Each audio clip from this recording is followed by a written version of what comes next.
After the fall of East Anglia and the death of King Edmund in 869, the Viking Great Heathen Army did not pause for long.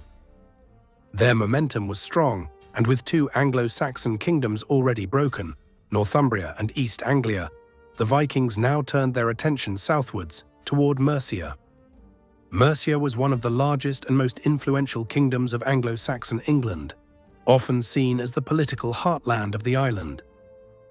Yet by the late 9th century, Mercia's power was already in decline, weakened by years of internal strife and the rising influence of its neighbours, particularly Wessex. The Viking leaders Ivar the Boneless and Ubba had established themselves as ruthless commanders. After their victory in East Anglia, the Great Heathen Army moved into Mercian territory in the early 800s and 70s. Their strategy was consistent. Rather than quick raids, they now aimed for control through intimidation, tribute, and the seizure of key towns.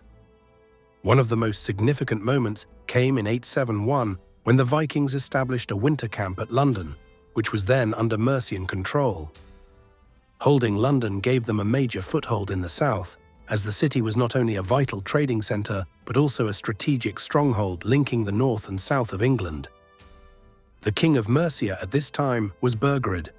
Unlike the Northumbrians and East Anglians, he attempted to resist the Viking onslaught by seeking alliances. Burgred appealed to Ethelred, king of Wessex, for military aid, and together their forces engaged the Vikings. However, the Viking army was both large and mobile, and their ability to regroup and strike from fortified winter camps made them extremely difficult to defeat in open battle. Despite several engagements, the Mercians failed to drive them out. By 874, the Vikings forced King Burgred from his throne. He fled into exile, traveling to Rome where he would eventually die. In his place, the Vikings installed a puppet ruler named Ceolwulf II. The Anglo-Saxon Chronicle makes it clear that Ceolwulf was little more than a client king, ruling at the mercy of his Viking overlords. With Mercia weakened and effectively controlled, the Vikings had secured another major victory in their systematic dismantling of the Anglo-Saxon kingdoms. While the Vikings spread their power across England, seizing kingdoms and installing puppet rulers, one land still stood unconquered: Wessex. This southern kingdom, though smaller than Mercia, was strong, determined, and ruled by a dynasty that would not yield so easily. For in Wessex, resistance was already taking shape.